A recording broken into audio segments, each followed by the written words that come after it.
ములకల చెరువు నకిలీ మద్యం కేసులో నిందితులు ఎవరైతే ఉన్నారో వాళ్ళు ఎక్సైజ్ శాఖ అధికారులు ఈ రోజు నిందితులైతే తీసుకున్నారు.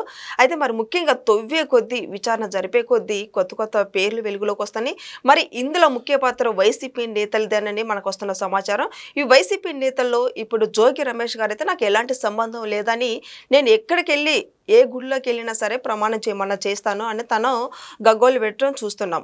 అది మొత్తానికి ఈ ములకల చెరువు నకిలీ మద్యం వ్యవహారం ఏ విధంగా ఉండబోతుంది, ఇక ఏ విధంగా ఇది ముందుకెళ్ళబోతుంది, దీనికి కర్మకర్త పాత్ర అనేది ఎవరున్నారు, దీని వెనుక ఇలాంటి అంశాలను చర్చించే ముందు స్టూడియోలో ఉన్నారు పొలిటికల్ అనలిస్ట్ నూకరాజ్ నాయుడు గారు ఉన్నారు. వారిని అడిగే విషయాలను తెలుసుకునే ప్రయత్నం చేద్దాం. నమస్కారం సార్.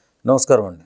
సార్, ఈ నకిలీ మద్యం వ్యవహారం గురించి గత కొద్ది రోజుల నుంచి నడుస్తుంది. దీనికి మొత్తానికి వెనక ఎవరు కర్మకర్త క్రియ అంటే ఎవరు సార్, అసలు ఏం జరుగుతుంది? చంద్రబాబు గారు చెప్పారు కదమ్మా, జోగి రమేష్ గారు ఉన్నారని.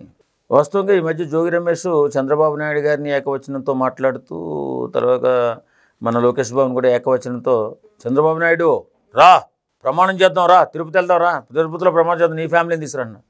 ఒరే సన్నాసి, నీవెంత, నీ బతుకెంత, నీ కథ ఎంత? ప్రమాణం చేస్తే కేసులు పోతాయిరా? దిమాగ్ ఉందా నీకు?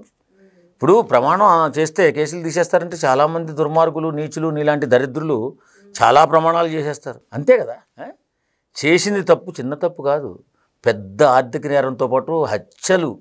అంటే హత్యలని నేను ఎందుకంటున్నానంటే, కల్తీ మద్యం వల్ల గత 5 సంవత్సరాల్లో 35,000 మంది చనిపోయారు. దాని ఇప్పుడు స్కామ్ గురించి పక్కన పెడదాం. 35,000 కుటుంబాలు సర్వనాశనం అయిపోయాయి.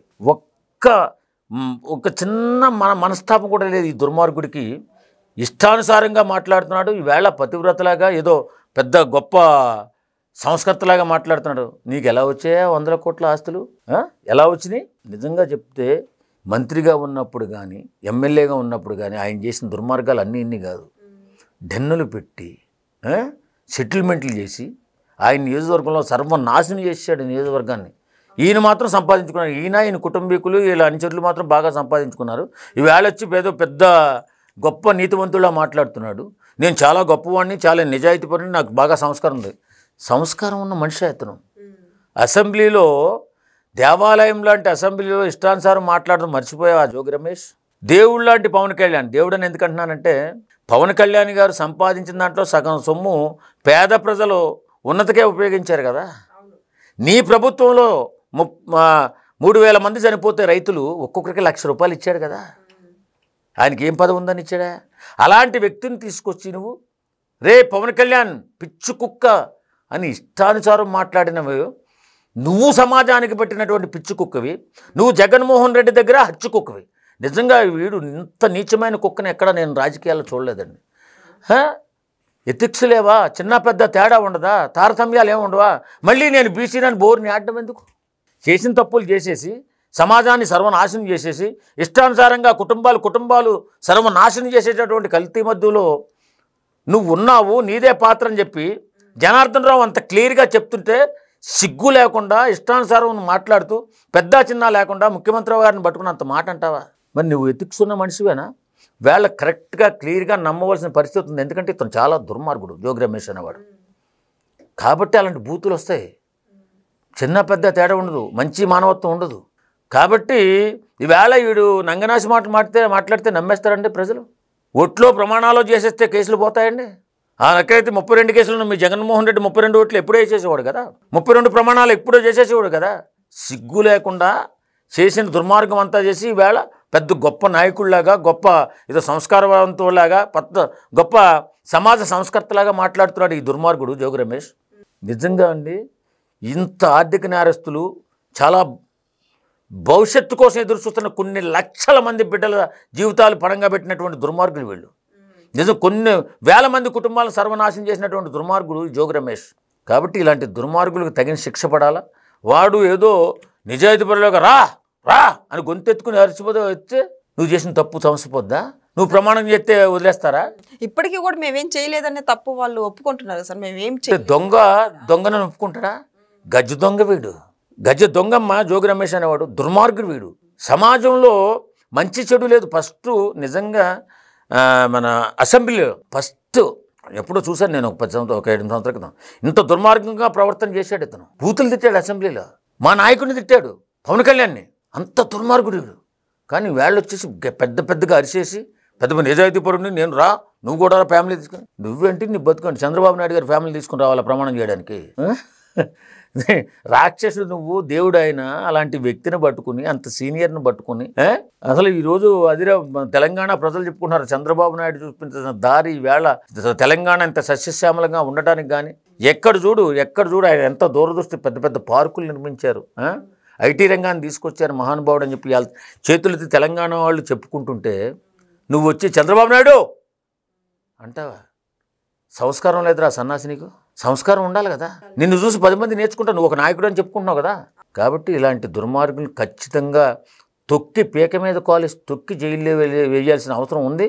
ఇలాంటి నీచుల్ని సమాజంలో తిరగనిస్తే సమాజం చెడిపోయే అవకాశం ఉంది, ఇంకా చాలా కుటుంబాలు నాశనం అయిపోయే అవకాశం ఉంది. కాబట్టి జోగి రమేష్ని తప్పనిసరిగా అరెస్ట్ చేయాలి. ఇంకా వైసీపీ వాళ్ళు జోగి రమేష్ ఎవరెవరైనా ఉన్నారా సార్? ఇంకా ఇందులో చాలామంది ఒకరు 2-3 ఈవేళ కూడా నిన్న కూడా ఒక 2-3 దొరికారు.